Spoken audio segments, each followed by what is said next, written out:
After 14 long years, the largest speedrunning community project of all time is finally complete. It's the crown jewel of tool-assisted speedruns, Super Mario 64 120 Star. The amount of work, creativity, cooperation, and computing power that went into creating this absolute masterpiece is unfathomable. When watching this speedrun, one simple question springs to mind. What the f is happening?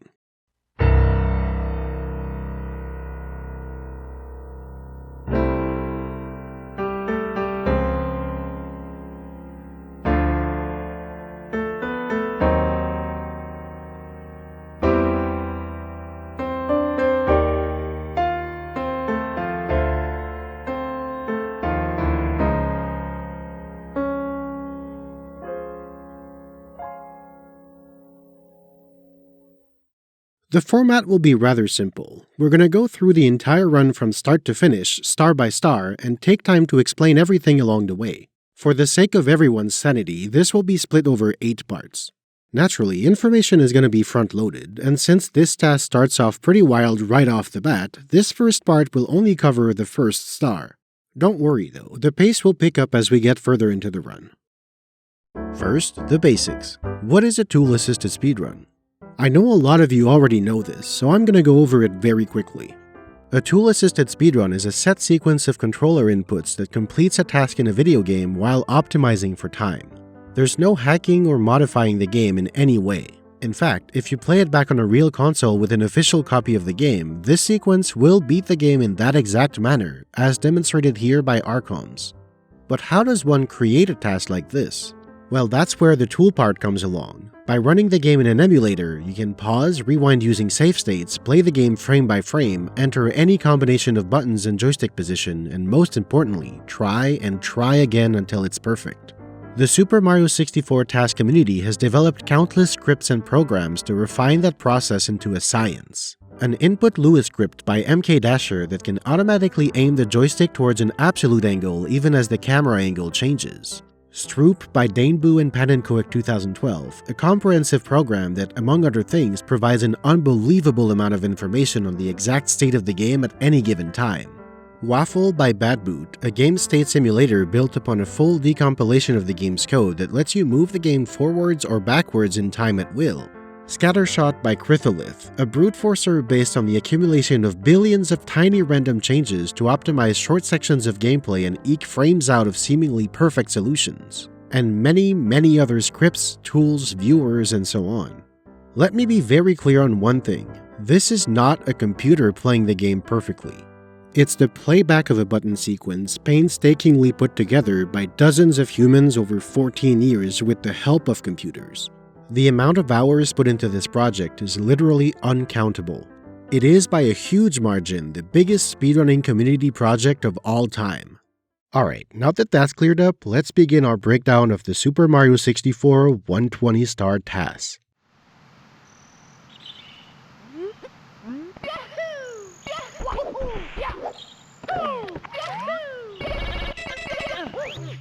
We're now 7 seconds in and we have 10 things to talk about.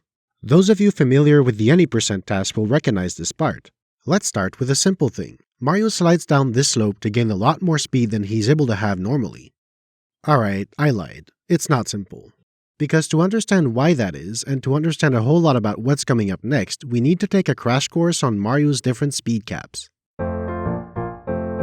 Mario has 4 major speed caps, of which there are 2 types, soft caps and hard caps. A soft cap increases Mario's drag such that it's much harder but not necessarily impossible to accelerate beyond it. A hard cap sets a direct limit on Mario's speed.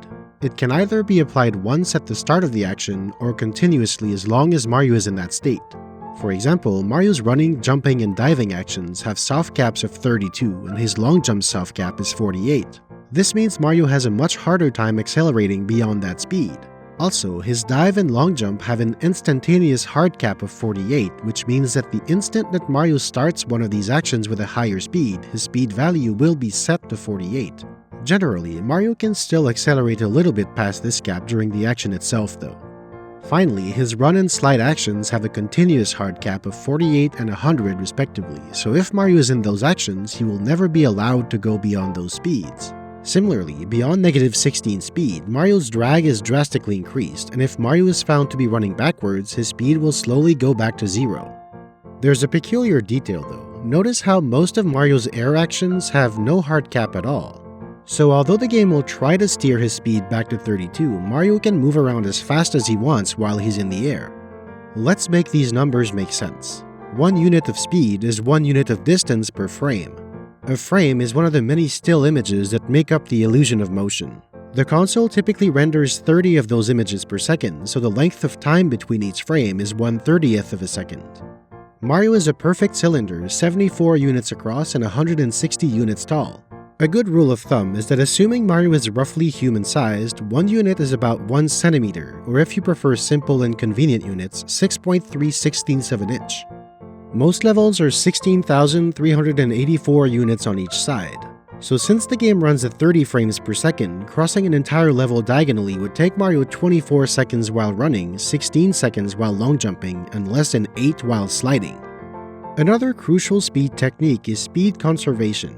When Mario starts running, his speed is instantly hard capped at 48 no matter how fast he was going beforehand. Then it's soft capped to 32, which means he loses 1 unit of speed every frame until he goes back down to 32. To avoid that, TASers use speed conservation techniques, one of which is the speed kick. When you press B while A is already held, Mario can do a kick. If you do this while moving at over 29 speed though, Mario will dive instead, which, like we just saw, hard caps his speed at 48. However, if you pull back on the control stick so that it's close to neutral, Mario will kick regardless of his current speed. This is what the TAS does here. Mario comes in at 90 speed from the slide, then kicks with the stick close to neutral, which conserves his forward's momentum and carries him to the edge of the water where he sets up the next trick, quick turning. Mario's normally able to turn by 1/32nd of a turn every frame, so it takes him a bit over 1/4 of a second to turn 90 degrees, a bit over half a second to turn around, and a bit over 1 second to do a full rotation. This is very slow. We can do better. If Mario comes to a complete stop after walking, he's then able to turn instantly towards any angle. It's not as simple as it seems though. He needs to stop after walking, not after landing. Although you can stop near instantly by landing with the stick neutral, it won't let Mario turn around instantly unless he waits a really long time.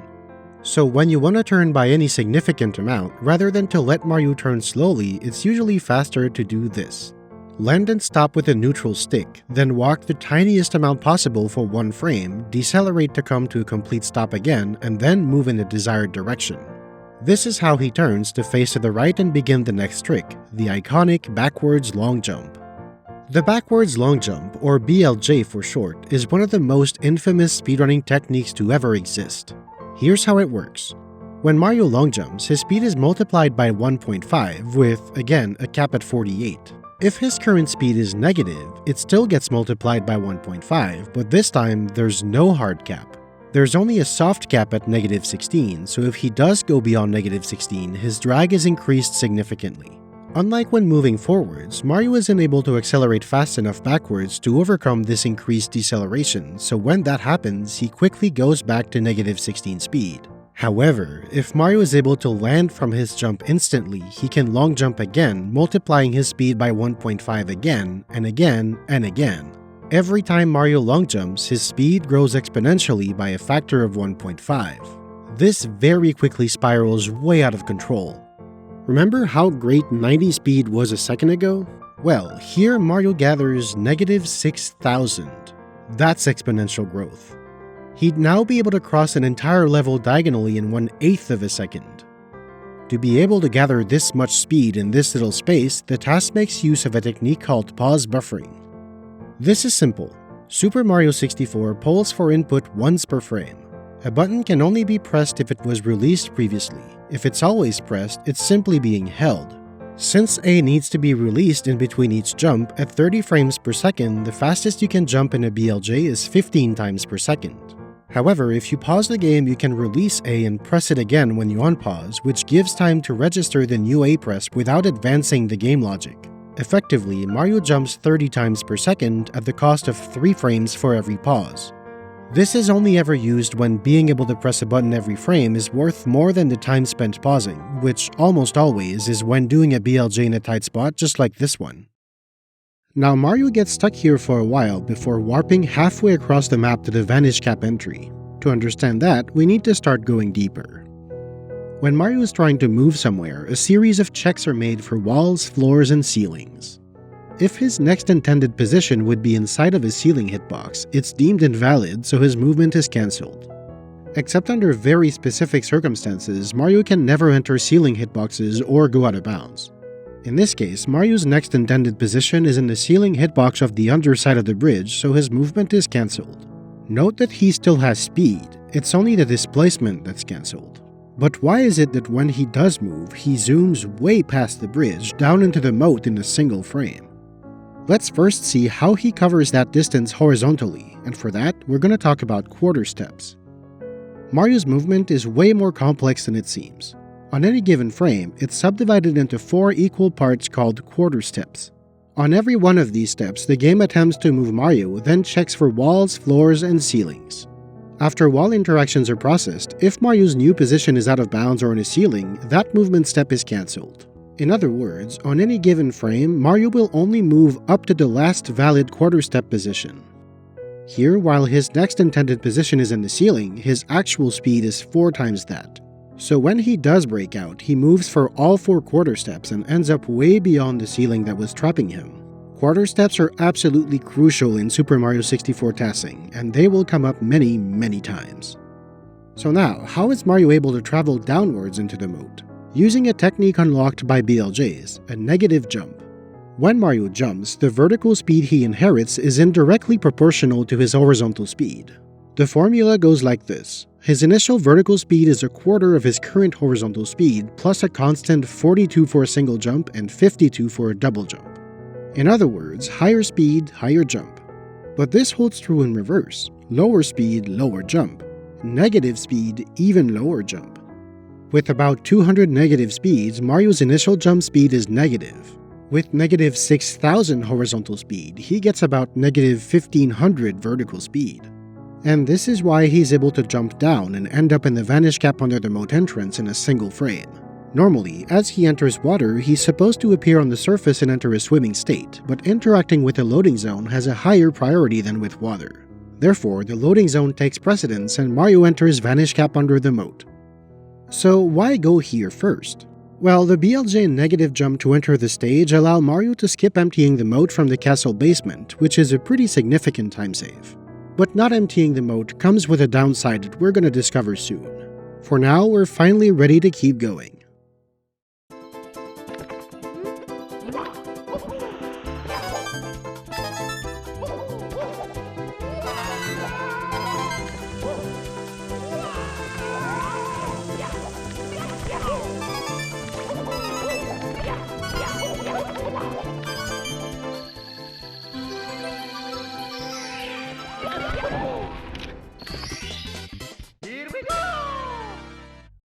Most of the time throughout this run, you'll see a ghost comparison like this one. This is the previously published TAS of 2012, so you can see just how far TASing has come in the past 14 years. Here, Mario does a dive recover that gains no height. This seemingly innocuous interaction stems from mechanics with incredibly far-reaching consequences. In Super Mario 64, the hitbox detection for floors and ceilings takes Mario's horizontal position and truncates it to a 16-bit whole number. Effectively, what this means is for the purpose of floor and ceiling hitboxes, instead of existing in a basically continuous space, Mario exists on a set of discrete points on the unit grid. In other words, if the point in this corner is part of a floor hitbox, the entire unit square is part of the floor. If it's not, then none of the unit square is a floor.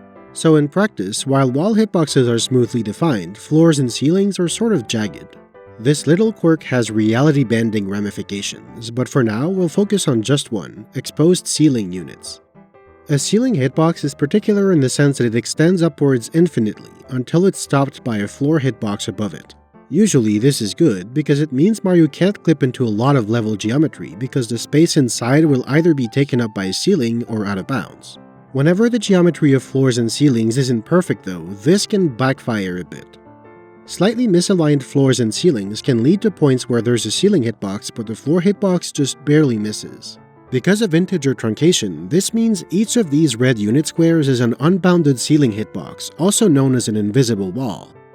When Mario hits a ceiling hitbox in the air like that, his horizontal movement is cancelled and any positive vertical speed he had is also zeroed out. He does keep his horizontal speed though. This is how he does a dive recover that goes nowhere. He rolls out into an exposed ceiling hitbox, which cancels his horizontal movement and his vertical momentum, so he lands immediately. These are some highly questionable wall kicks. What's going on exactly? They are first frame glitchy wall kicks. For Mario to wall kick, he first needs to bonk. Here are all the conditions for Mario to bonk. He needs to be in the air, moving at a speed of more than 16, and he needs to move either downwards into a ceiling hitbox, towards out of bounds, or into a wall hitbox that's within 45 degrees of his facing angle. When all those conditions are met, Mario is set to bonk. Now there are two types of bonk. If Mario hits a ceiling or out of bounds, he's stunned and knocked back. If he hits a wall though, it's a wall bonk.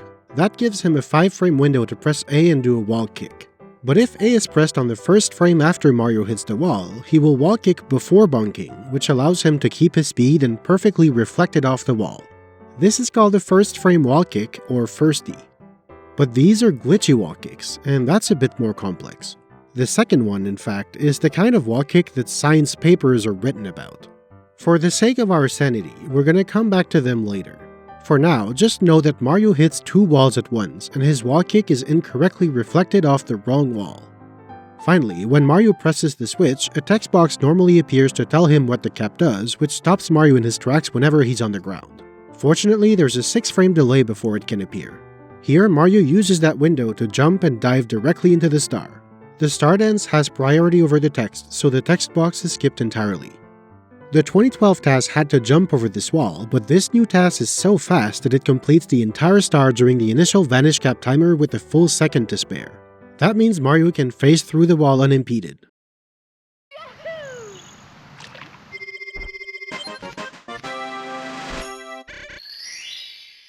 Runs over, bye! Okay, so what's up with that? Well, although it saves so much time to skip emptying the moat, one of the downsides is that once you come out of the Vanish Cap course, Mario is stuck in water, which is a really bad place to be. He can't re-enter the stage to pause exit and return to the castle lobby. Getting out of there would require him to swim all the way across, which is just terrible. So instead, the fastest way back is actually to save and quit and re-enter the file. This does have two benefits though. It skips the text box you normally get after collecting your first star, and it skips the Bowser message when you enter the castle from a fresh file. And that's it for now. Like I said, there's a lot of front-loaded information at the start, but it will ease up as we get further into the run. Next time, we're going to Cool Mountain to get 7 more stars. If it hasn't come out yet, subscribe and click the bell so you don't miss it. If it has, a playlist is linked in the video description.